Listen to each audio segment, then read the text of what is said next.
Hello, this is Gordon, and welcome to Watching Code Office Hours. This is session number 55. This is the place to get your questions answered about Watching Code material.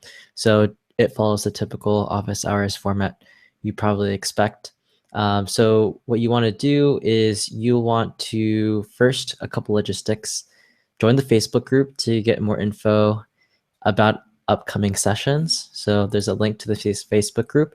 And if you're watching from the live stream, the link to this document is in the YouTube video description and you'll get here. So join the Facebook group. And also if you have a question, you should call in. The link to call in is right here. So just click that and then you'll get into this Hangout session with us. And then you can ask me your question directly. So that's it for logistics. We have a student of the week. I'm really excited about. It's Eddie. Eddie, if you're listening, thanks. So Eddie's been really helpful in our members. So we have a video chat room for Watching Code members that are in premium. And I've just observed Eddie just being there very regularly, helping students out. And what's really great is that I'm seeing that, Eddie, you're definitely digesting the material. I can tell in the way you're answering questions from students, but also by doing that and helping other students out, it's just really helpful. And so I know a lot of students have benefited directly from that. And so really appreciate that and just wanted to highlight your contributions there and say thank you. So Eddie, thanks.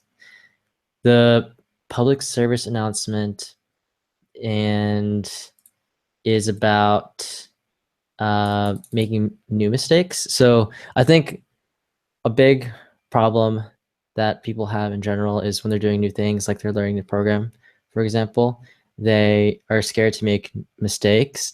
But this is just a subtle way of thinking. It's you really instead want to strive to make new mistakes because that means that you're growing in ways that you haven't before.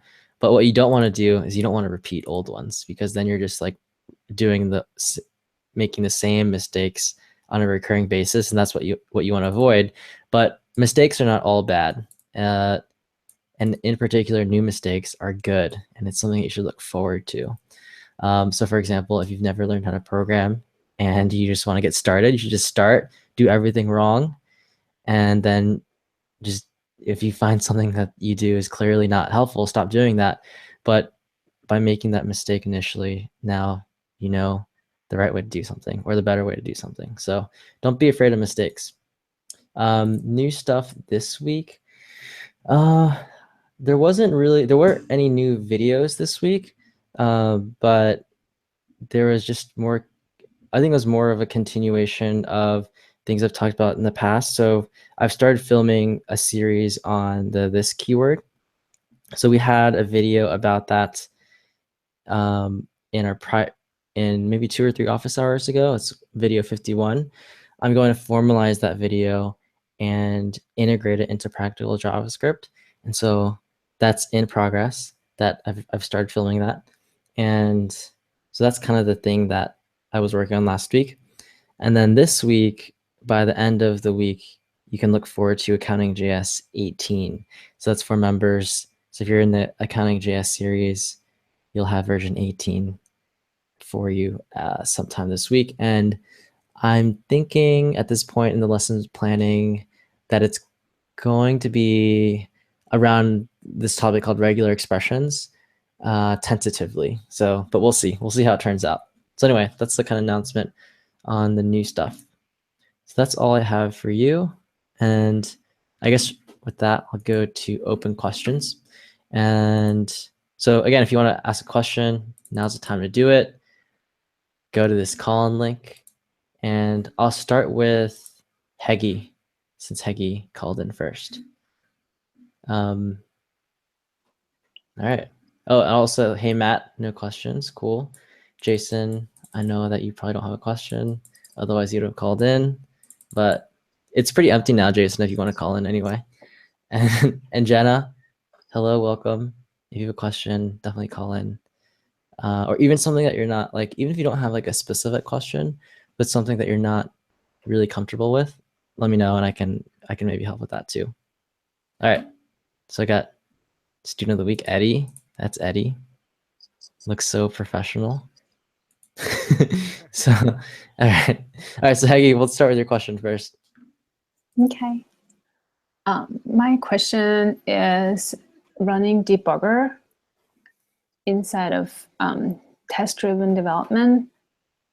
I'm kind of lost on that. Can you share your screen? Okay. I saw that you posted on the event, Facebook event, but I think since you're on here, if you share your screen, it'll be even better. Sure.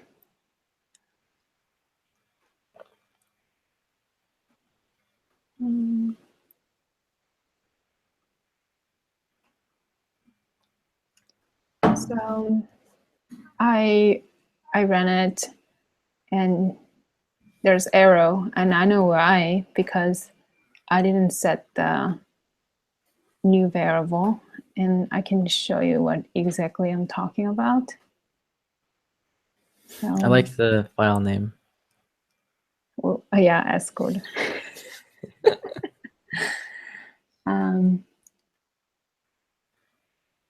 So I in the video, you said because we're not passing this 1, 2, 3 array directly. Wait, what part are you looking at? Can you highlight just the line that you want me to look at? I'm trying. What?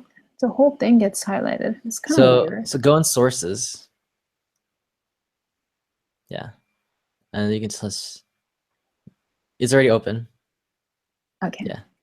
So in the video, you said that this array, you cannot get to it directly because it's passed in indirectly. So you cannot. No. I think that maybe the way I said it was the emphasis was confusing. You can't access that array after the fact because you passed it directly into for each. Like there's no way you can reference it again. Right. So if you want to use it in a EQ call, like if you want to run it in a test, if you want that value in a test, you need to assign it to a variable. Otherwise, you'll never be able to access that array again. So I wanted to just debug it. I always have problem with that kind of thinking. Like, why am I setting a variable there? So I wanted to go into it and just see what's going on in there. I wanted to just do it wrong and then just debug it. And I did it, and it just, I don't know what I'm doing in there. So like it goes in here. Yeah, you're in the debugger. I'm inside there. Yep. And then I'm not really sure from here to see what's happening. Like I get lost here. Like I don't know what I'm looking at anymore. Well, what do you want to look at? So right now, y original this is not equal to this. So my arrow,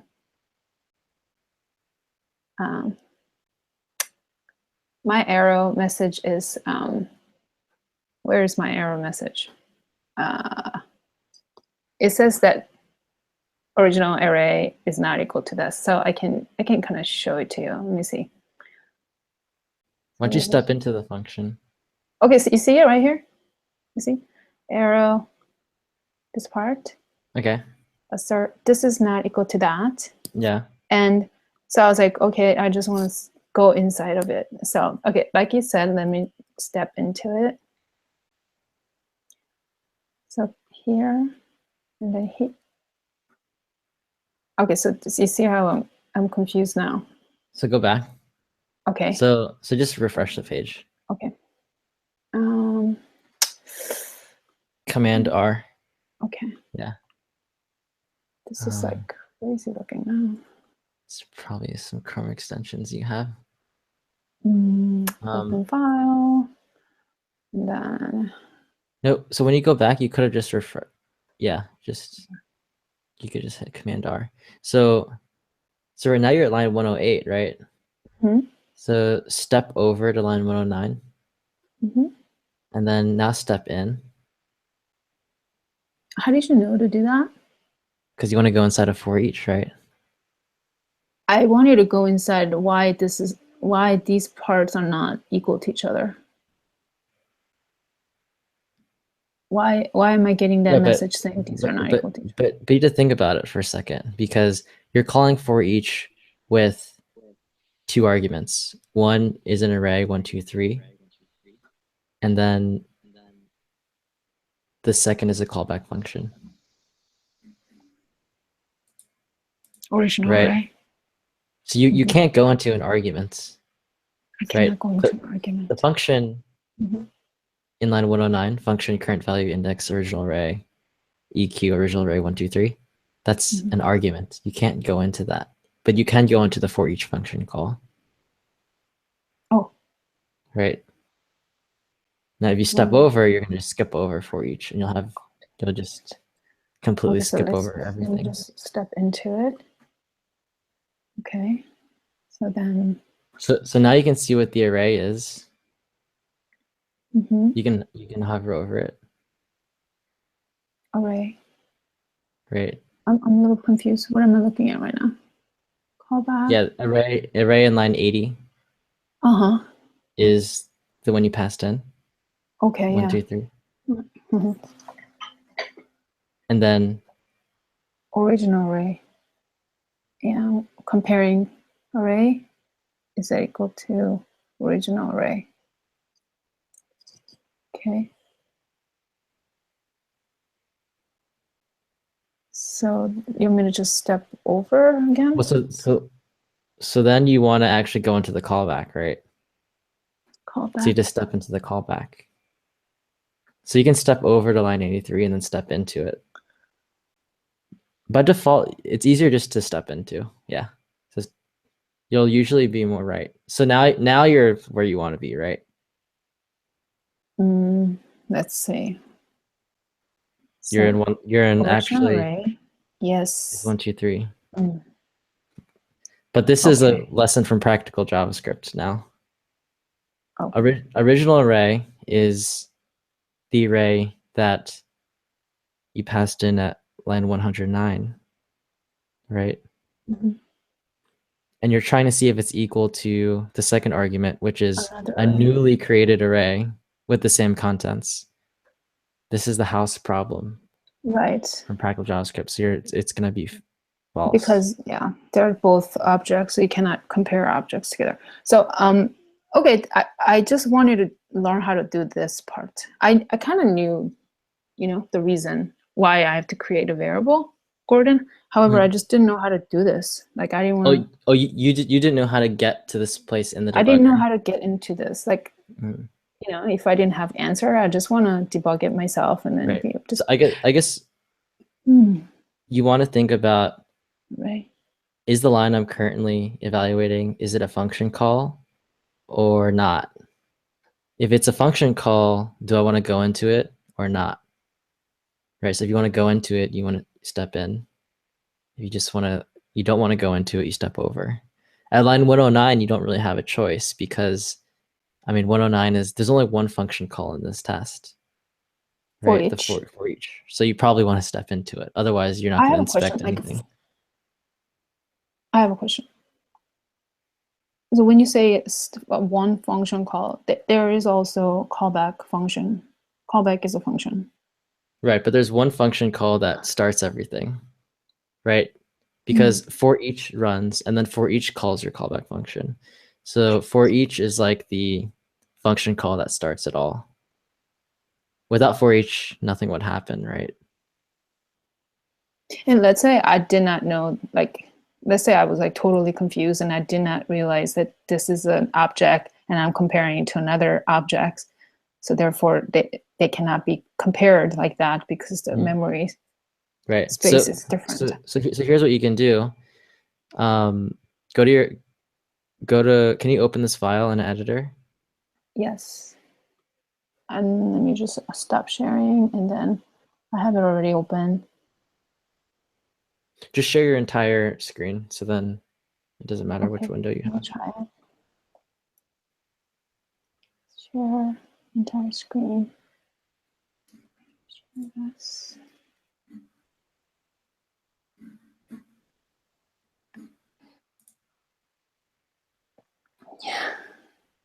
Okay, can you expand it?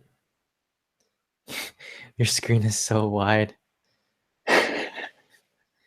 Can you like make it yeah, and then expand the window? Oh my god, there's so many of the same thing. This is the one. This is the Ask Gordon one.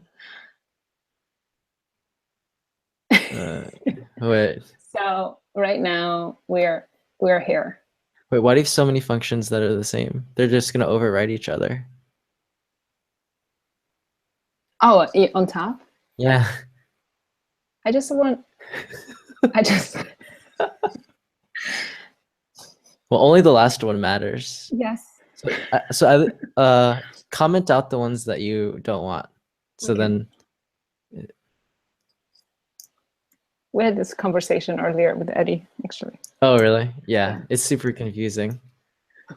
And it's easy to introduce bugs too if you have like duplicates. Okay, cool. So scroll down to the test in question. Mm-hmm.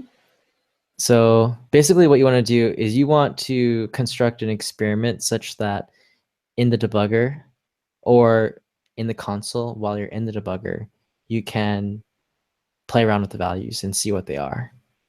Mm. So the only way for you to be able to do that, for example, if you wanted to look at the two arrays and triple equal them in the console, you need to set them. You need to have them both accessible through a variable.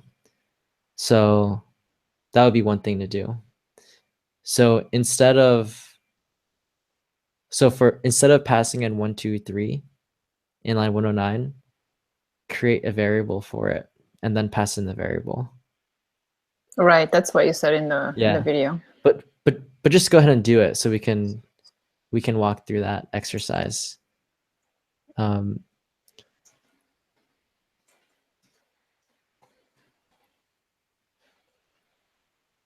then yeah, and then check that original array is equal to test array. Okay, so now go back to your code and put a refresh. Just hit the refresh button and put a breakpoint in line 108. Just hit 108 and hit refresh. Wait, so now it's passing? Why is it passing now? Because I fixed it. Earlier, I didn't have the variable. Like, I didn't have this.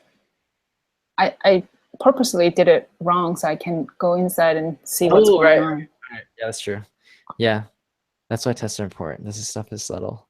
You'll miss it like I did. So let's step into for each. Okay, I'm gonna step over and then step into. Right. Can you make it bigger? I think other people might have. Sure. And also make the window bigger too. Sure. Yeah. Nice. And can you drag it up too? Okay, nice. All right, so keep going. So step over. Step over. Now what do you want to do? You're gonna step in, right? Let me think about this. Why am I doing that? Call back. All right. Maybe. I guess there's nothing else to do. Okay. Okay, so now what's cool is pull the console up. Console up. It's already there. Just drag it up a little bit and just type in original array triple equal test array. Okay.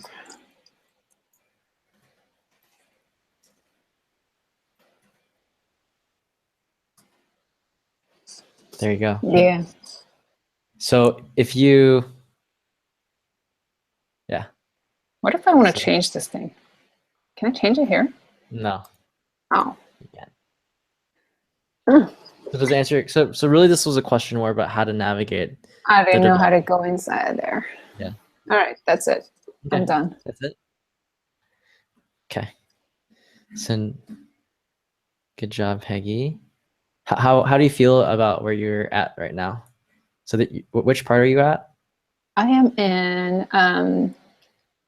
I'm just about to start the this part of for each now. Okay. So So you're I'm feeling good for other four of them. which one are you in? Like, is it TDD 3 or something? Yeah, TDD Okay, 3. got it. Now I can do them pretty good. Cool. Okay. Nice. So next we have Suvada. Suvada, are you there? Hi, yes, I'm here. Hey, how's it going? It's good. It's good. I'm looking at Haggy, and my head is spinning. Yeah, But she's asking about her question is from the premium, but the yeah, more I am. advanced stuff. Yep. Yeah, they're more advanced, and I just started yesterday. But that's Okay. okay. I'll catch up fast. Yeah. So what can I help you with? Um. So I tried following you yesterday. The beginning stuff, and I think I want to make sure that I'm all ready to go. And then, you know, um, that I know what I'm doing. That I got the right tools that I need to go ahead. Because like when I was doing stuff, trying to follow you, I felt like I'm missing something. Like some of the screens I was seeing that you had, I didn't have, and I want to make sure I have everything I need before Okay. I go. So if I mean, if you want to help me now or later, it's not up to, whatever you want. Well, so what is, can you be specific with, like, can you give me an example? I can share my screen. I mean, Okay. if you have time. Yeah, that would be the easiest if you could share your screen. Yeah, I'll try to share. Yeah, it's the green button on the left. Yeah, perfect. Uh-huh. Okay, so like let me know when you can see it. I can see it. Yep. Okay, so is this the editor? Like, I don't have this. Like, when I started looking, I started to type up everything you had, and I couldn't even tell what you were using. Yeah, so this was just for demonstration. You don't need, this is not, it's not JavaScript. So this was just illustrative. You don't need to type this anywhere. So Mm-hmm. yeah, But so like it's basically like Notepad or any, you could type this in Microsoft Word, or it doesn't matter. Okay, It's not but code. as I went through, like even version 1, as I went through it, was I supposed to save anything, or was it just going in?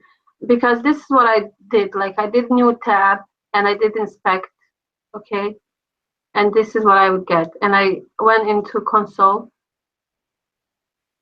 Yeah, that's perfect. I Yeah, wasn't getting error like this. Yeah, so if you want to, so the problem right now is that you're in a Google Chrome, like the new tab thing. So it's not like a truly blank page. So if you want to go to a truly blank page, click in the address bar. Okay. And type about, so ABOUT, Okay. and then colon,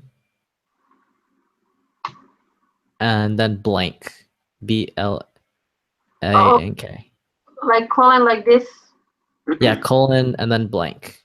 The word blank, BLANK. Okay. Yeah, hit enter. And then you'll get a truly blank page. So I think I was probably on this. So Probably that's why yes. so that's why my screen looks super clean. And then the only difference is that you're on the Chrome new tab window. But if you're on this, it's gonna be the same.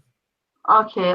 Yes, that's the problem. I saw yours clean, and I was like, that's not what I'm getting. It's not the same thing. And then my other question was, were you saving? Are we supposed to save as we go, or was that just like try to follow you to kind of get a feel for it? Yeah. So in version 1, you're just kind of, like you said, following to get a feel for it. I think once you start using Plunker is when you will save. Yeah. So your guess is right. You're right. And when is that about? So I don't know. Like, I don't recall. Can you scroll down on the left in the contents? uh-huh. Down version 3, you see the one using Plunker. It's the third video. Yeah. And it shows how to do it and everything, right? Okay. Yep. So I'm good for now, right? Like when I go into I guess I wanted to do everything you did to like document everything. Yeah, I mean, for version 2, you can just write it in a text file. Wherever you want. It doesn't matter. Okay. So feel free to, if you want to take notes, but it doesn't need to be in any format. You could email yourself the content if you wanted to, and it would be fun. Yeah, because I saw requirements and I wasn't sure if I'm supposed to keep the code, that you were doing, like covering the requirements, like in version 1 and 2, Oh, the requirements are more like what should the app do. It's not like you need to have some tool or something. Yeah, but the code that you wrote, like the stuff, that little bit that you wrote, like was, I was wondering if I should have saved it somewhere, Yeah, it can be helpful to save it somewhere if you'd like, just so you can go back and review as notes. But like I said, in version 3, you'll save everything and you won't have to worry about it. Okay, great. So if it's coming down the road, I'm fine. I just wanted to make sure I'm not missing anything right now. Yep, you're not missing anything. Okay, great. Thanks so much.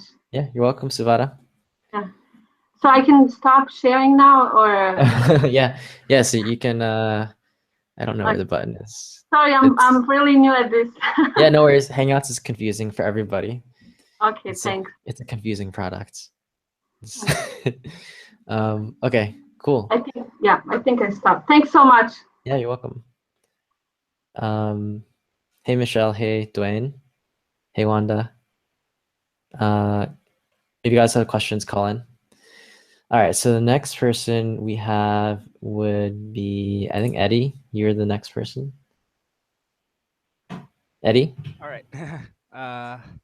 So I was asking about the taking the test cases to the next level, like for each and rebuilding it. Because after we learned part 8 about reading the docs, me and Devin were trying to reproduce it for the docs.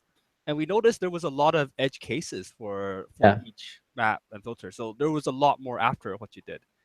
And I tried some of them, and I'm able to do some, and I can't do some too. Okay. And I don't know how to prioritize or break them. Like some of them I break them, and some of them I don't. Yeah. So I could share what I have. So are the edge cases similar to the kinds of edge cases I dealt with in Reduce, like the holes and initial value and some are. Okay. Yeah. Okay. Do you want to show me? Yeah, sure. Share screen. Second screen. Is it up? Yeah. Yes. Okay. So can you Command plus and make it a little bigger? Sure. Okay. Is that good for people watching? Heggy, can you read that? Oh, Heggy has a huge screen, so her. I was tapping this a little bit. Okay, cool. I think it's good to me. Okay. So, like, first of all, it's the entire approach. There's writing a prototype, which is if you already know how to write it. I noticed Devin didn't do that, but it really maps out if you already had this written already. And there's grabbing the native function from the MDN, writing your own function signature, and then the rest is just following the MDN callback parameters and requirements, and then rewording it into your own, right? The first few are usually similar, but it runs it in a different order. I think for each was okay. When I did this for filter, some of the order is different from the way you teach us. Wait, what do you mean the order is different? Like, well, I don't really understand. Like the order of tests. Like, how would you order your test, right? From simplest to hardest, I'm not sure how would you do that, right? Yeah, so you want to do it, yeah, from simplest to most complicated. Yeah. So you do it from like the function is just blank, and then you make the function call itself several times, make the callback with a for loop, and then you add the parameters being passed in. These are all the requirements, right? So it does start from all the ones you taught us. It starts Okay. from Yeah, that sounds reasonable. yeah, because execute the provided callback once for each element present in an array in ascending order. There's some extra stuff, like it is not invoked for properties that have been deleted or initialized. This is basically a hole in a blank. Holes. Yeah. But you cannot test the holes right from the start usually, right? You would test That's probably not one of the first tests you would run. Yeah. No. That was the order of the MDN when it was explaining it. Right.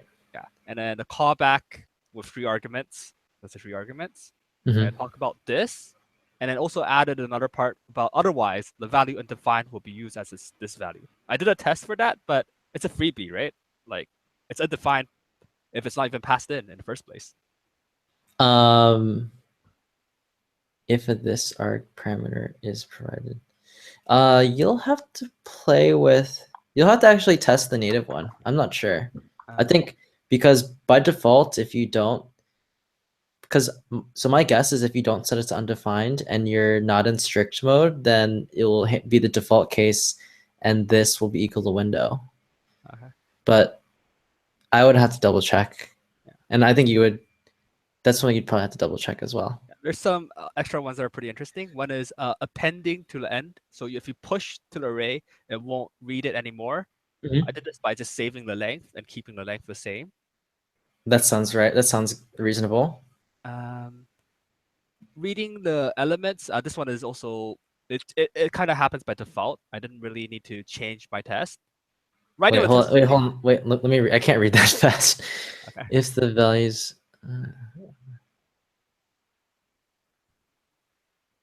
Yeah, it reads the elements as Okay. they come. Yeah. So yeah, got it.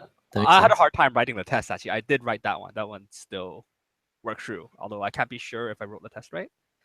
And then this is the one that just stumped me, like the shift. Since it takes away I did unshift by putting in or taking it out. It changes the array position, right? So if elements that are already visited are removed using shift, later elements will be skipped. Later elements will be skipped. This way, it follows the array properly. Because if you remove it, like if you remove... Wait, can you write out an array so I can visualize this? Okay. So like just do an array with like 1, 2, 3. So what are you saying? So if you remove it, if the callback makes it 2, 3, okay. While it's still iterating the first array, it already did that. So it will skip to 3. Yeah. Is that what you're saying? I think that's what it's supposed to do. Can you test it? So what I would do is I would use a native. Yeah. Use the native for each, and then create a callback that shifts. Yeah, I think I did that before, but. And then it will tell you. About where is it? Is it this one? No, this is the wrong tab. I had a tab for this. Still same tab. Okay, where's the other tab? Okay, I was here actually. I was doing the unshift. It reads the element actually. Wait, Eddie, what does shift do again? I forgot. Shift takes away the first one. Unshift inserts in the front.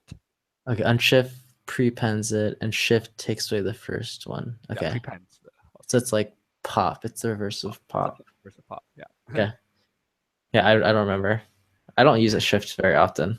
Yeah, I don't know how to do this test, and I realized like Devin and us just basically gave up and moved on from this. Okay. One, actually. So here, let me play around with it. Yeah. I'll share my screen. Okay, sure. So we'll spend like 10 minutes and see how far we can get.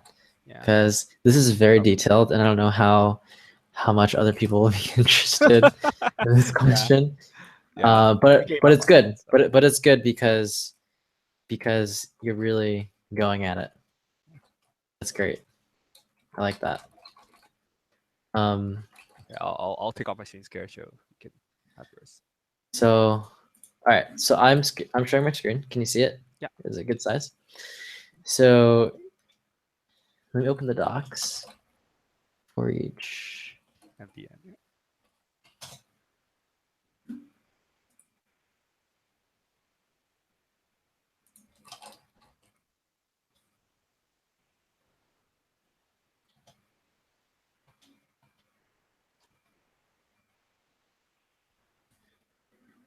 The range of elements processed by for each is set before the first invocation of callback. Elements that are appended to the right after for each begins will not be visited. If the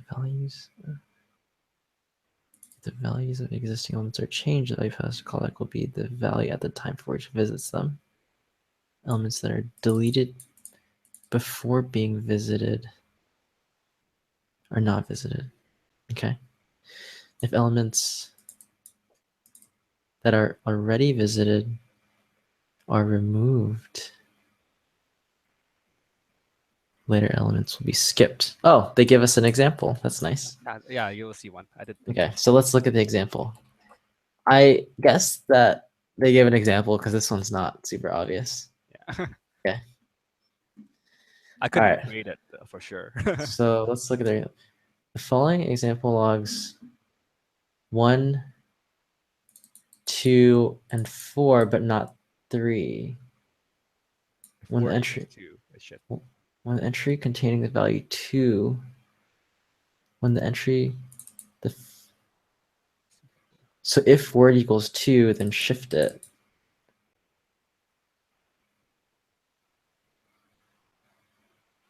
Oh, yeah, I see that. Yeah, this makes sense. So what's happening is let's make the example even simpler. So you have 1, 2, 3, and so for each the first time. So for each is called 3 times, right? Yeah. In their case, is it only called 3 times? They're also only called 3 It's times. only called 3 times. When it's an array of 4 because it's skipped. Right. Because it skipped one. So let's think about this. So the first time it will be 1. The second time it will be 2. And then it'll also shift 1, 2, 3. So it will, but then it'll run shift. So you want to think about it like this. So you have an array, and then here you're going to do array shifts. So then what you have is actually 2, 3, right? And so it's I think you want to keep track of the index too. Here index is 0.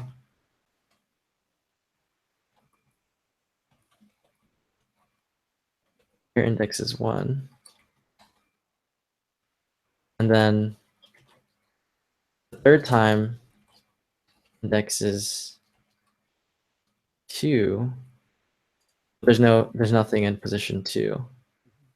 Right? So it won't do anything. right. So then it just stops. I don't think the- R4 each does that, but that's Does it make sense? Yeah. Yeah. So you're saying your code doesn't do that now? I don't think R does. The Well, original. first, you should try it. So the best way to try it isn't by if you're not sure how to write the test for it, you should write an experiment like this that lets you. It just lets you empirically see what happens. Okay. It might be doing it already. The really weird one was the unshift though. Like when you put something inside, right? It'll stay on the same element many times because you get it? Do you get me? What is unshift again? You append, prepend. You prepend. Oh, so then you get like infinite. You get a infinite same number. It's gonna keep on like Yeah. So in that case, I encourage you to just do the same thing and walk through the same logic. Like, see how it's working, and then see if your implementation does the same thing as the native one, and then act accordingly. Because Well, I don't think that's an unsolvable thing. So you have 1, 2, 3, and then like perhaps when add a element zero. is 2, yeah, you keep on adding 0, It'll but keep then reading the middle one. exactly, so it looks at 2 over and over again. Yeah. Right. And that's the native implementation. No, the native one will just read the original, which because of the previous test we did, Mhm. for limiting it to only reading the original array, Mm. the length will So be it will limited. stop. Yeah, so it will just Yeah, stop. yeah. Yeah. Before Cool. I did that, it was infinite loop. Yes. Cool. Yeah, that's great. But, Yeah, yeah. I think Eddie, you're totally thinking about this the right way. Are you having trouble?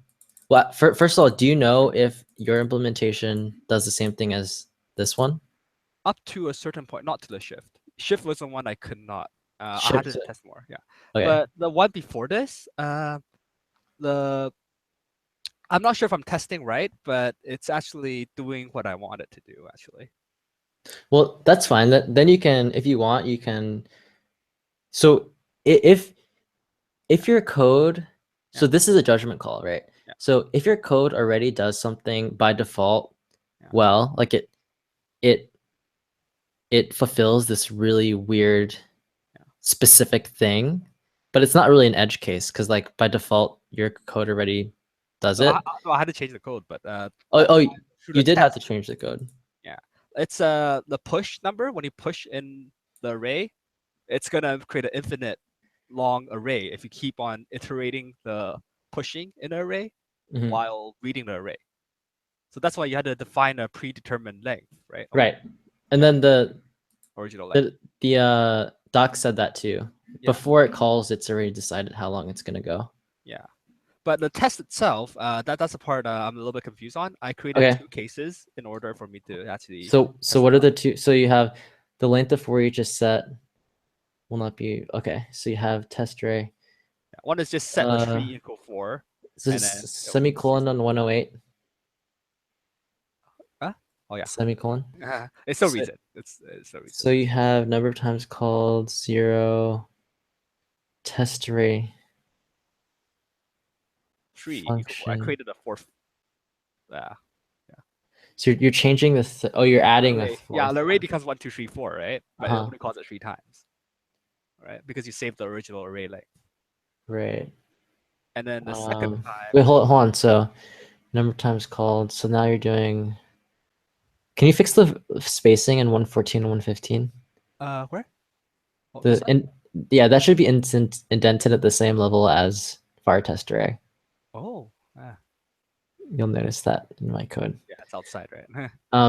So test array dot length is 4. I don't know if that's the most useful test, It's the fact that it called it 3 times. but it called it 3 times. Yeah, that looks good. Yeah. I think the first assertion is not the most necessary. Because this one, the original one is the push one that it was pretty important because Oh, so now you're looking at the second one. The length of for each is set. it's the same thing. Oh, it's the same thing. but you push, right? If Oh, you it's the do this- same. Yeah. If you I do think- this, it's gonna become an infinite loop if you don't limit it. Right. I crashed it a few times because of that. Right. So it'll just go on forever. Yeah, until you limit it to the original array. Right. So I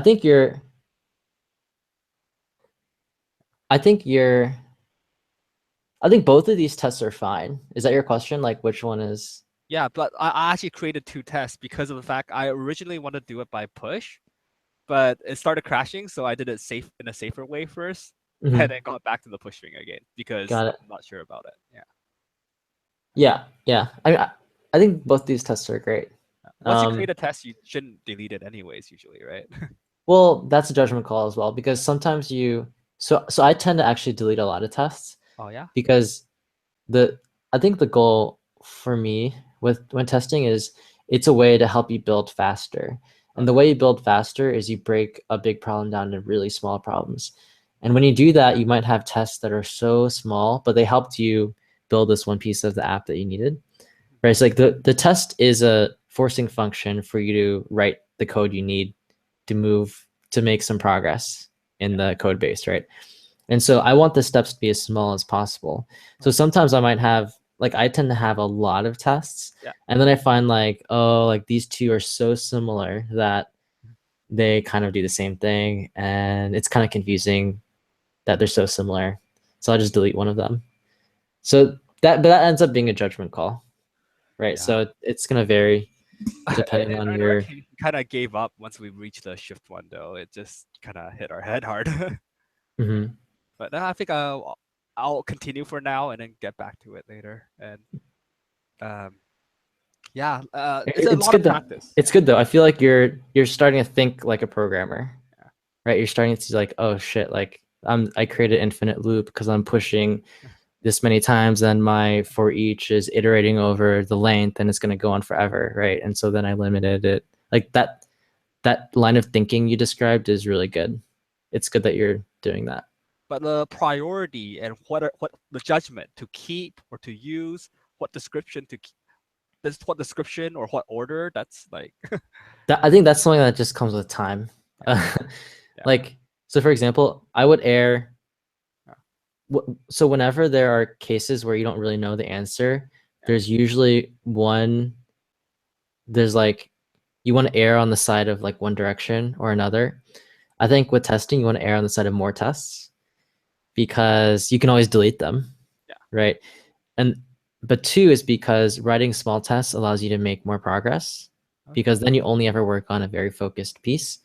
Writing small tests also allows you to tend to have better code because you then won't, like, as you write the code for the 20th test, screw something up with the second test, right? You have more checks, more quality checks, right? So like I would err on the side of writing more tests. And once you're done, like ideally, as you get better at programming, you will kind of intuitively know what's simpler than another case. So because you want to do the simplest things first because you want to make progress, right? But you want the core functionality, which in your case, you actually simplified it beyond the MDN one for the original for each video parts, right? I can't remember what I did. Well, I mean, you did 5 tests. Uh-huh. It was the first 5 tests, just the arguments, the optional this, and that was it. Mm-hmm. Yeah, I think because that was the very first test, the really very first function we tested, I didn't want to be like too nitpicky, right? But by the time we got to reduce, I felt like, all right, so we should be pretty comfortable with this. I can do some pretty gnarly, like specific stuff, and you should be okay with it. We're kind of doing reduce style on for each, on map, on filter. Like that's good. I think that is a great exercise. You should do it. Yeah. And then as you have questions, just let me know. Okay. Yeah. Like I'll get back to you on that. Okay. But do you have anything else that you're blocked on right now that I can help with? I think it's things that come with experience, as you said, about making the right judgments, because that takes time. Yep. Thanks. Cool. Oh, and then Eddie, I'll share my screen. Okay. The other thing that's really cool is as you write your own code for each, you open the door to read other code that's like more complex. So for example, you could read this polyfill. What is that though? So the polyfill is so if you want to use for each in a browser that doesn't support ECMAScript 5. So ECMAScript 5 is a version of JavaScript. If you're in a super old browser that doesn't have this version of JavaScript, it has like maybe ECMAScript 3. It's like then ES5, ES6. Yeah, exactly. So if you're running in a school, schools tend to have really old, or a hospital or something, and they're running like IE7, I don't know, and they run ES3, then you won't have for each. So if you include this script, it basically adds for each to your environment. And so this is another implementation of for each. So polyfill is basically like how the prototype is created. Okay. No, it just allows you to use for each where you can't. Yeah. Oh, okay. So in older browsers. Paste this into the code that you have. Exactly. Yep. Yeah, you could this could be good code to read. Okay. Do you use like a CDN and then just link it to like a group of these like newer implementations when you're using an old one? These days you usually don't need a polyfill for something like this, but that's kind of so that depends. Like most companies, I think, are not going to polyfill this. But if you make software for hospitals, you might. And you can learn even more into the. Right, but yeah, but these we're getting into really specific questions. Okay, yeah. But I'm saying is like you have the ability to read and understand this code, which is good. Okay. Thanks. All right. Yeah, you're welcome. I'll let someone else ask questions, I guess. Cool. Cool. Thanks, Eddie. Yeah, and thanks for your. I don't know if you caught this, but you're the student of the week. Did you see that? I haven't saw that yet, but I think I heard you mention that. So. Yeah. So yeah, because I saw you helping other students out, and just that's awesome. So. No, it helps me learn too, as I mentioned, right? It's definitely been helping me. So. Yeah. Cool. So yeah, just really appreciate that and keep up the good work. I'll keep learning. All right. Okay, so now the next is David. David, you there? Hey, can you hear me? Yep. Yeah, hi. I don't have any questions. I just wanted to join in and listen in to the conversations that were happening tonight. Cool. Awesome. How are the beast problems going? Well, I got all my tests written out as far as what my requirements are going to be, but I haven't implemented them yet. So that's a big step because it was hard for me to kind of the requirements were going to be for this and put them in the test. So that's a breakthrough for me to, for that to happen. It actually started to make sense. Like, you know, it should check for dependencies and what the conditions would be, you know, if dependency wasn't there. This is for the low dependencies. Was it out of order? Mm-hmm. Yeah. Yeah. So yeah. So I was running my previous version through the debugger and having a good understanding of how the libraries are being stored. So one thing I'm kind of thinking about is if I need to add a property for if the dependency exists and a Boolean or something like that, so that it'll go back and check when those are loaded. I don't know if that's going to be the approach, but it's just kind of like what I'm thinking about. Mm-hmm. So that's where I am right now. Cool. Awesome. Okay. Yeah, and David, yeah, and I really liked how you're hanging out a lot in the video chat room too. It's really cool to see. So yeah, it does its job, which is keeping us all accountable. So I like that. Yeah, I missed it today. I had some appointments, but yeah, I'll be in there as long as I'm available. Got it. Yep. Cool. On to the next one. All right, so I think we got Transit. Hey, Gordon. Hey. No questions for me today. Just joining in. Okay. Where are you at with the, like, what are you up to? I'm doing the last Beast challenge at the moment. Yep. The accounting true fixed implementation. Yep. And how is it? It's okay. Just takes a bit of thinking. I've got I've got it like roughly done at the moment. But probably not in the best way. So just having a bit more of a think about it. Got it. Cool. Awesome. Well, let me know when you have that done. Yep, will do. Yeah, we'll chat more. Yep, sounds good. All right, cool. All right. Well, it looks like it's it. So it's a last chance to ask a question. So you should call in. Don't see anything on the live chat. Let me check Facebook.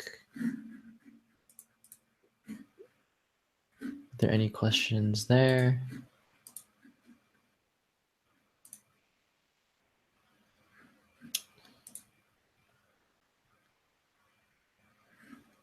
Let me see. So no questions.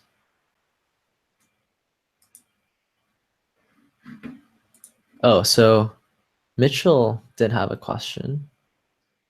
And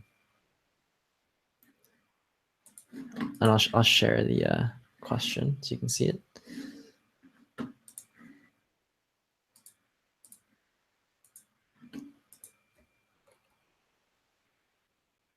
So Mitchell asked, wide or deep for those that have completed the free content and gone to premium? Would you suggest that after someone finishes the free content that they go through it a few more times, like until they can recreate the app by themselves without any help, or get started on the premium content as the free content is reinforced in premium anyway? I just finished and I feel really confident with everything up to V7 or so, but all the HTML stuff and JS connecting to user input stuff was brand new to me. So I put in my response here and I'll expand it so you can read it. But the gist of it is, this is again like kind of like Eddie's question about testing.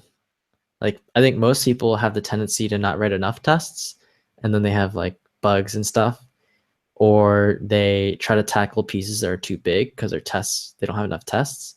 And so in that case, the principle is always have more tests, and that gives you more flexibility. You actually write code faster, and you get over problems faster because you're actually breaking a big problem up into the tiniest pieces and then breaking them up again until they're atoms and you can't even break them up anymore. So that's like the principle with testing. With this, the question is like, in general with tutorials or learning anything, not just tutorials, but should you err on the side of keep like continuing to make progress, or should you like be super cautious? So I guess it's like a question of, should I err on the side of cautiousness or err on the side of recklessness to make it more of an extreme contrast? And my advice is to always err on the side of being reckless. The reason is because when you're reckless, you make a lot of progress. And you're probably moving too fast, which is okay, right? Because you're never gonna, the thing about wanting to be cautious is you want to go at the right tempo. But the problem is you never know what the right tempo is. And so if you know you're going to be wrong, it's better to know that you're going to be wrong and skewed to a certain perspective. You could be wrong in the direction of being reckless. And that's always better, because when you're reckless, you make progress quickly. And then you're going to get to a point where like, oh shit, I went too fast. When that happens, just go back and review. And when you go back and review, it's pointed, it's focused, you know exactly what you want to review, and you just do that. You don't waste any time.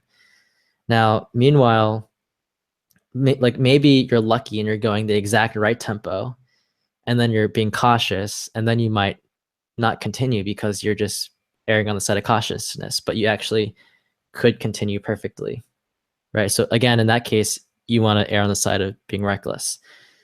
And then in the last case, you might be going too slow.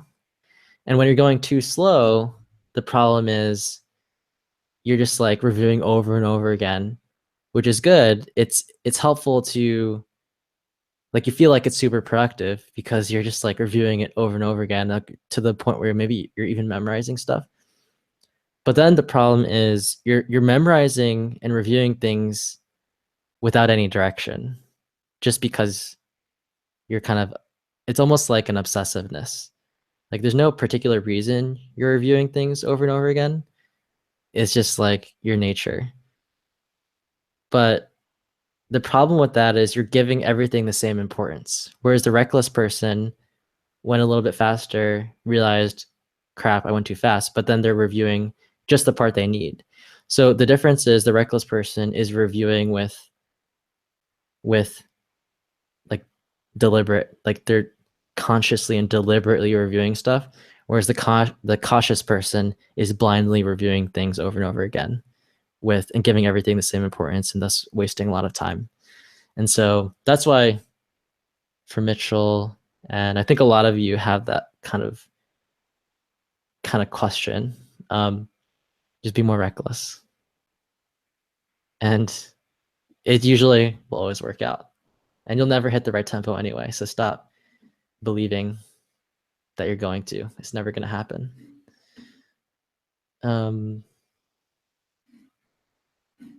So there it is. And I think yeah, so for example, I think Eddie is a good example.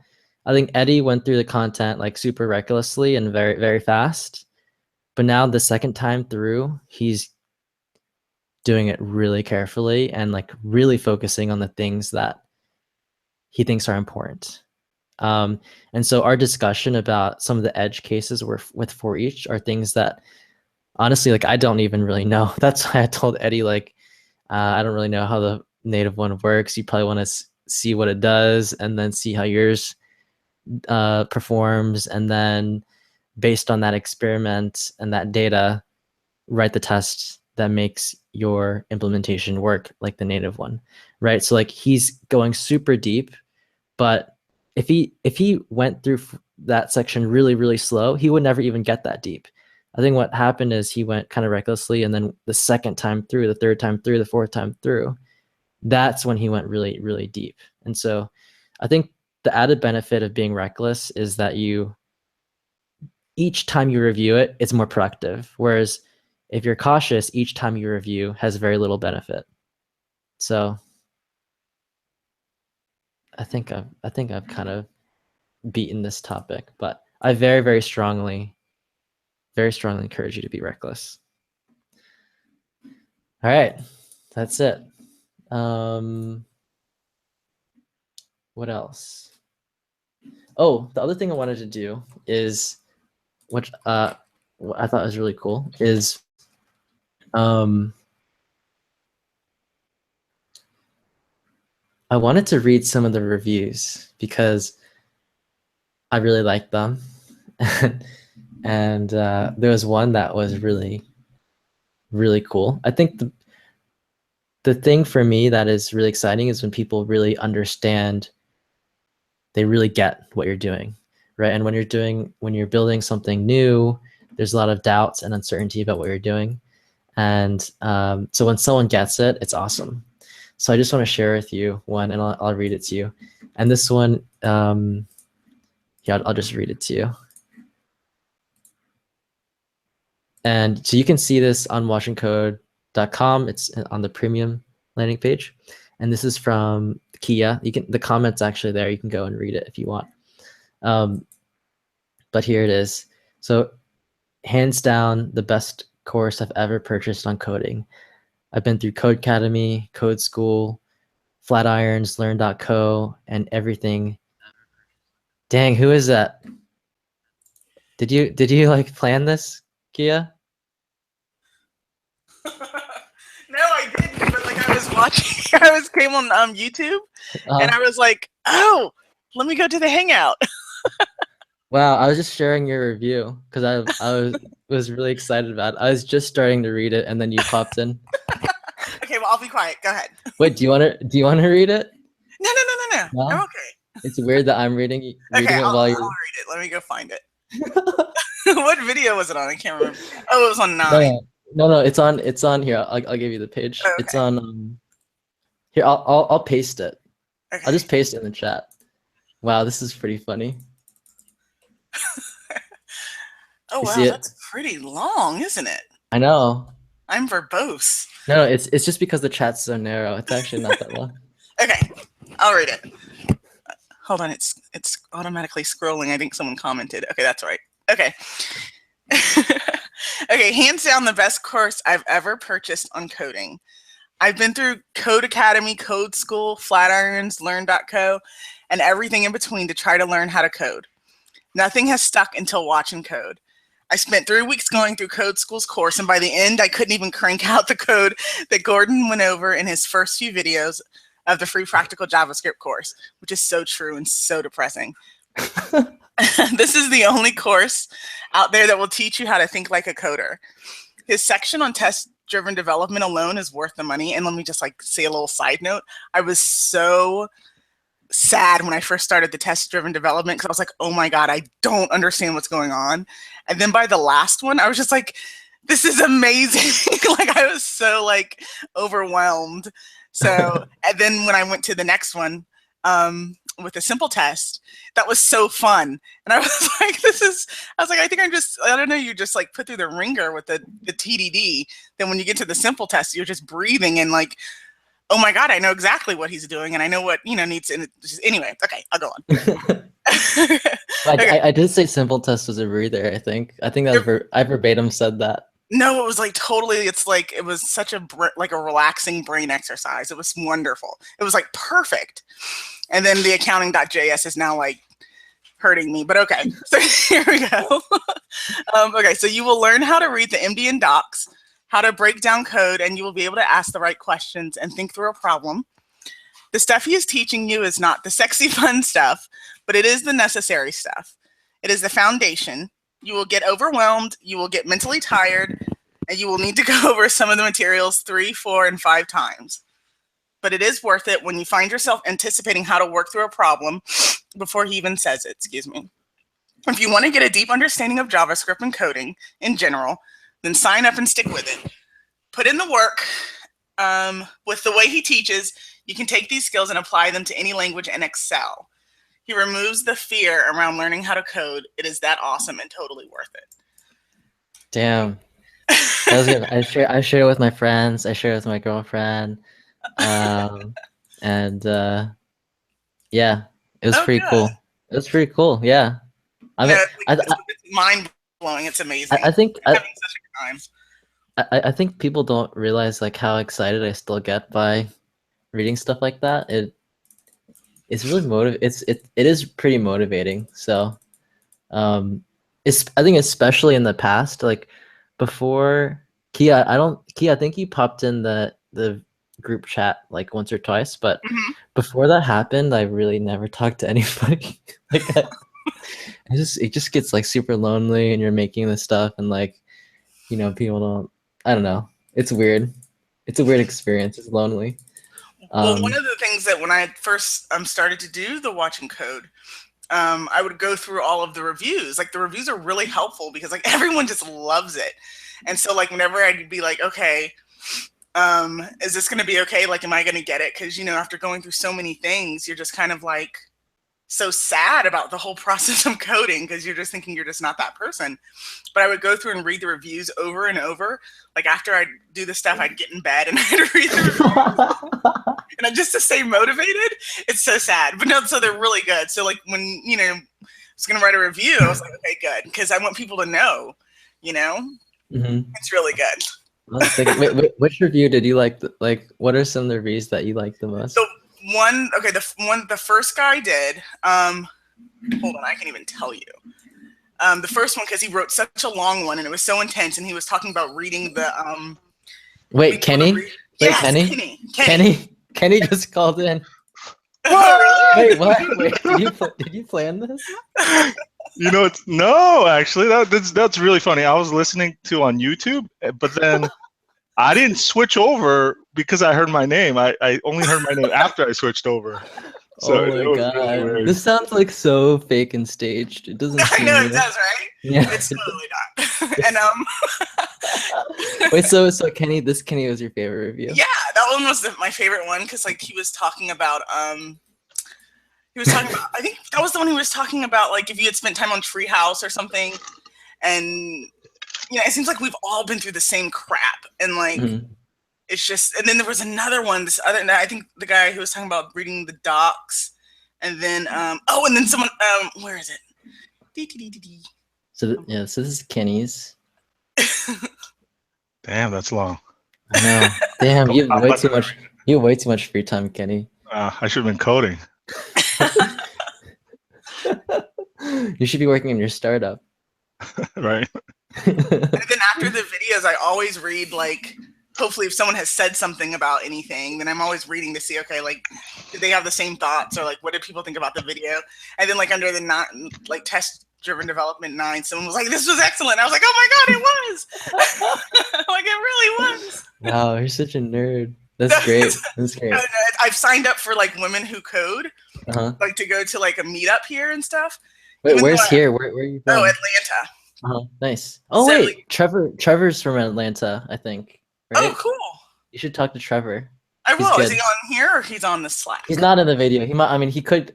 I mean, based on how things have been happening, he might call in like right at this moment. But no, he's not. He's not in the hangout right now. Okay. I think he's the only Trevor. I guess Trevor's not a too popular name. Okay, well, I'm done. I came in and like took over, so I'm sorry. No, it's good. We're just about to wrap up, so this is a nice surprise.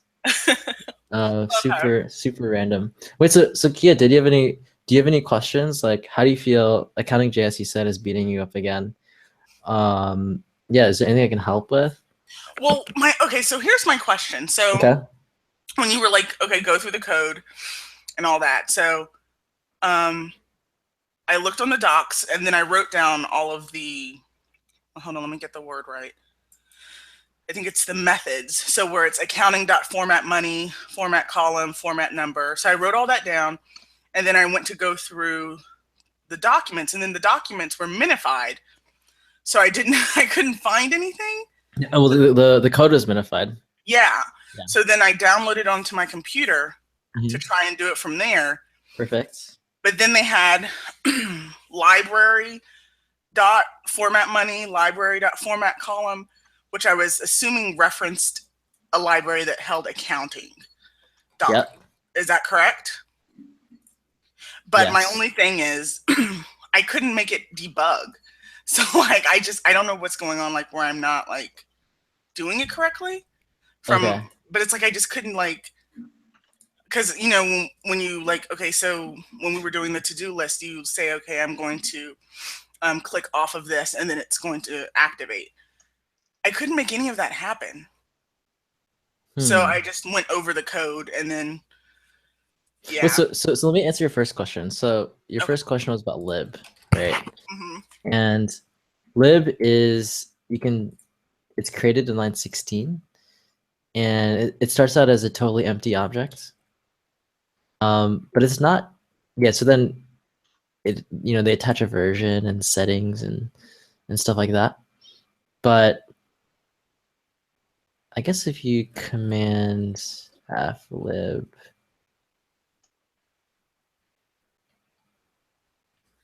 Well, why don't they call it lib in the documents? Why do they call it accounting.format? Yeah, because so basically throughout the file they start attaching methods to lib. So here they're attaching unformat to lib.unformat and lib to fixed and lib format number and lib format money and lib format column. So these are the API methods. So all the API methods are attached to lib. Now, the place where it's actually attached to the accounting variable, because in the console you can type accounting dot format money, right?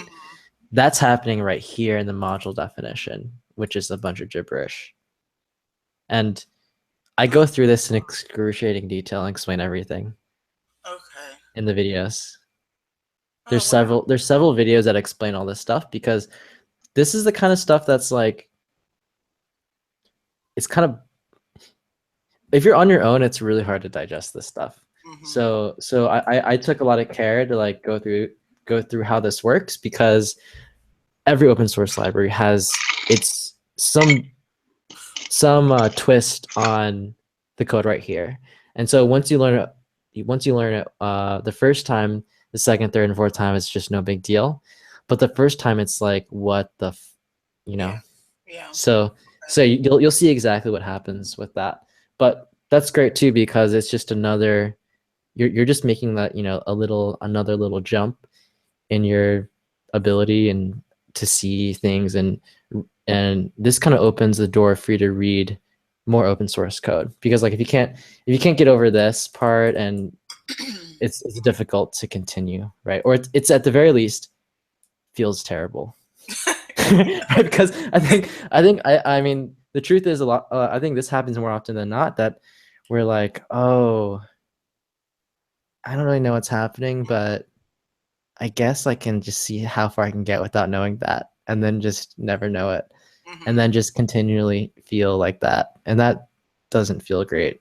So in the first, I don't know what it is, maybe David might have the freshest memory on this, but I think by accounting 6, I think you have a very good understanding of how this section works. Okay. So I guess stay tuned. Well, I stepped away, but I heard my name. Oh yeah, David. I was saying I think your memory is probably the best on this, since you probably did this most recently of the people that are called in right now. But I think that we talk about the module definition portion in between accounting JS 1 to 6 or something, right? With the library system stuff. I think it is 6. Yeah, I think so. Okay. Somewhere around 4 and 6. Yeah, and then David's actually working on, in the Beasts problems, there are different twists on how you can create library systems with dependencies and stuff, which is kind of what's happening here. So if you've ever heard of the term dependency injection, you may or may not heard of that term before. That's kind of what's happening. Okay. And you'll learn all about that, and you'll also later on you'll get exercises that kind of reinforce the ideas a little bit more. Okay. And I'll just add, loading libraries is really cool once you understand what's actually going on, and you'll start to recognize it in code. Right. Yeah. And the other place where this is really valuable is if you ever work on the back end, or not even just back end. I think a lot of front end code right now uses NPM. So if you ever use NPM, then this is really helpful, because NPM uses a very similar, actually the thing that NPM uses is accounted for in this section too. Like this module export stuff is kind of like the way that NPM will handle dependencies and libraries and stuff. So yeah, you'll find out very soon. Okay. Oh, and then you had a second question about like running it through the debugger. Oh yeah, like how would I? So. Do you want to share your screen? Because I guess it depends on your setup. Yeah. Let me Here, let me pull up my accounting. I have 2 screens, so I'm not sure which one is going to be shown. Okay. Yeah. Hey, Turnshet, you there? Can you elaborate on your comment? Yeah. You want to just, because other people can't see the chat. Okay. I was just saying, I think the first 6 to 9 videos or so, Gordon just goes through actual concepts without even looking at the code in Accounting.js, but they're all just concepts that actually relate to Accounting.js. So what I did was I tried to understand the code, but I got stuck in the same spots as you seem to be getting stuck at. And then I went through the first few videos, and then with the knowledge of the concepts, I went back and looked at the code, which I think really helped. Because it's a bit hard to understand without knowing the actual concepts. Yeah. Itself, yeah. Exactly. And I found that it's really hard to find explanations of these concepts for some reason. I don't know why, because they're at the same time ubiquitous and everywhere, but never explained, which is super odd. But I've run into this situation enough to not be surprised by it, and then just kind of just like accept it, and then realize I have to address it myself. Yeah, I don't know. Like, Taranjit, have you had that experience too? Like, I feel like you're looking at other code too, and well, I guess, yeah. First, one of the issues is you don't even know what it's called to look at. So you don't even know it's an Amelia invoked function expression. Like once you know that, then you're able to sort of find explanations, I guess. But and then the issue of finding a good explanation. But yeah, before that, if you don't even know the term, it's really hard, I find, to find good answers. Yeah, definitely. Explanations, yeah.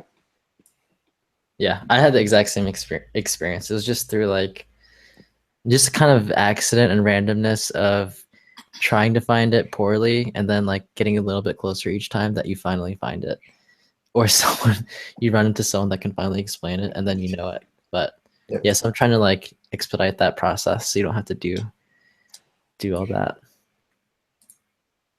Cool. All right, Kia, your screen shared. Yeah. All right, I'm gonna expand you so I can see it. Okay. Okay. So, well, the first thing I did was I tried to do it from the demo like we did before with the to-do MVC. Mhm. And then when I went to go and try and find the file, oops, I'm sorry.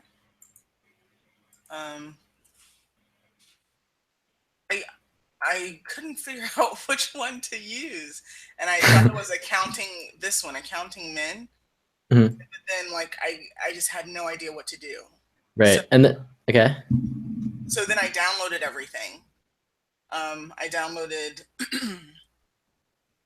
accounting right here. I downloaded accounting.js, and then so I have that here, and then it's connected to my accounting.html. But I didn't know what to put in here. I just put all the methods, like, and I feel like I'm missing something. I like now I don't know where to go from here. What do you mean you don't know how to know where Because, to go? like, how am I I don't know. I think I'm missing something. Like, how am I supposed to debug and see what it does from the demo without having the actual? Oh, okay.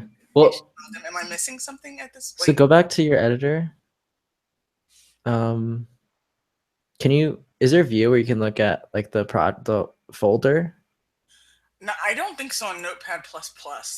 Not, if there is, I'm not sure. Can you open up the HTML file? Oh, yeah. Oh, this is open. Yeah, this is my HTML. There's an index HTML in the project, right? Oh. Isn't there? Wait, can you open, I guess, go to Notepad and I guess do file open? Or open containing folder. Accounting. Wait, okay, so wait, was there an accounting folder that I'm supposed to download? Yes. From yeah, so here's the way I do it. So okay. I guess this is too why it's good to go through this stuff, because a lot of this stuff is not obvious the first time. So you'll want to go to github.com /Gordon MZHU /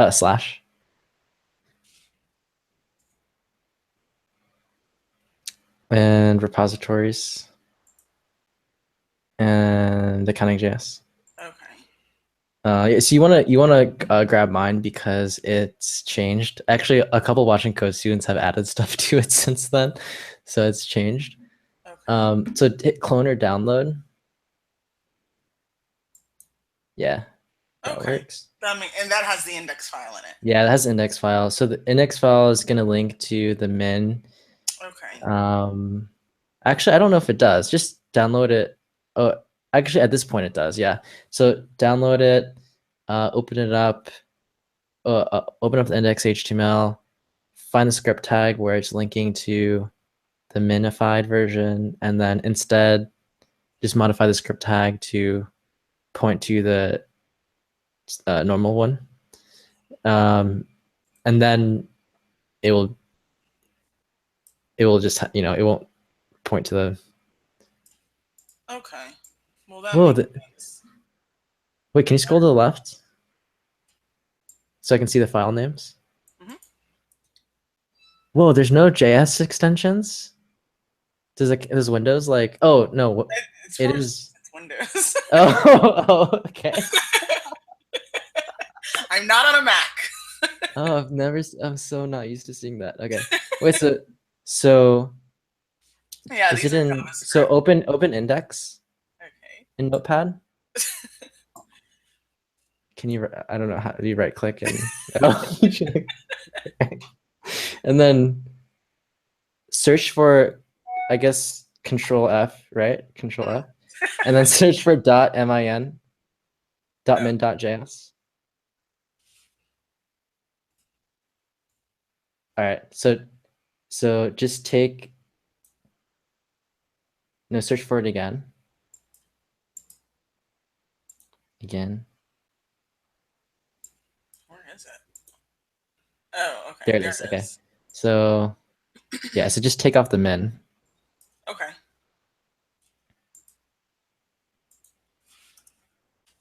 Okay, save it. And then can you open this in Chrome? Can you right click and open it, or is it run? Oh, that's nice. Okay. All right, so open up the console now. And so now you can do like, oh, now I can do the demo and stuff. Yeah, so type accounting or just type debugger and then shift enter in the console. Like type debugger and then shift enter and then do like, I don't know, accounting format money dot format money 1, the number 1. And then yeah, hit enter. And then step over and step into. And there you go. So now you can play around with it. Oh, wow. Okay. Great. Thank you. Yeah. Thank you. That helps so much. Yeah, so I have this, I don't know, maybe it's bad, but I usually have this habit of just being like, just look at it, and then I expect you to kind of run into hurdles like this, but then when you watch the videos, I go through each step, and I think the point is to show you that the littlest things, like knowing the littlest things, can make the biggest difference. Like if you can't run the code, yeah, like the unminified version, it's very hard to make progress. And so I kind of leave that out just to let you compare and contrast, because I think if I just told you right away, then you wouldn't, like, it wouldn't actually sink in. Yeah. Right. And then the first time you do it yourself, you're like, oh shit, like, how do I get out of this minified version? Because you've never actually thought of it. You never actually encountered the problem because you just followed the way I did it, and therefore you kind of like avoided the problem completely. No, this is, yeah, that's true. And I've been putting it off because I didn't work on it today. I was waiting until now to work on it, and I was like, oh, there's a Hangout. Let me do that before I work on it. So I was just going to skip over it and move on to the video. So no, this helps. This is what I'll do tonight then. Cool. And then the other thing, that just like a preview, because I don't know why students like get super excited about this, but you'll learn about closures and you'll also learn about like how to inspect them, which is very different than most places tell you the concept, but that's about it. But if you look over, if you go back to Chrome and you take a peek at the scope. So I walked through the scope window on the right, where you can see local, closure, global. Oh, yeah. Yeah, so like you can actually, I think a lot of people are like, is that a closure? Is it not? I don't know. But you don't need to wonder. They have right? Like, yeah. So you'll, I'll go through this in like a lot of detail, and you can learn how to, in the future, never wonder about stuff like this. Very cool. Okay. So yeah, don't wonder about things that a bugger can tell you. It's one of your videos, isn't it? Yes. It's from Practical JavaScript, but it remains true. Always. Awesome. Thank you so much. Yeah, you're welcome. Thank you, Kia.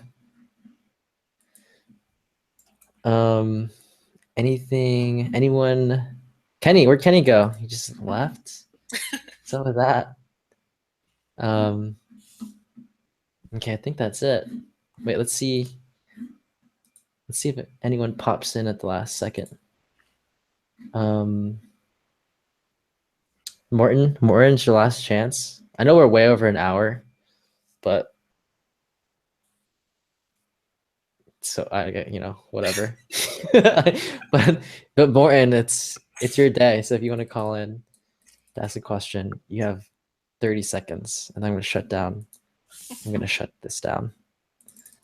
Oh, and then Kia, I think Kia and Suvada, I think you're the only new ones to the Hangout. But after the broadcast ends, we usually just chat on the Hangout, and we can be less focused and doesn't have to be like super specific watching code questions. Oh, okay. So if you want to stick around for that, it's usually fun, more low key. Sure. But yeah, okay, cool. I think that's it. So I'm gonna end the broadcast now. If you I hope to see you next week, and Thomas is joining just for the post broadcast section. But okay, so stay focused, work on the stuff, don't get distracted by crap. You know what you have to do, and hope to see you next week and with your questions. And yeah, I guess that's it. So join the Facebook group if you want all the details on the sessions, and then if you want to continue chatting with me today, then call in. But if not, thanks for coming, and I'm going to end the broadcast right now. So thank you everyone that came, and yeah, I hope to see you next week. Thanks. Bye. Thanks.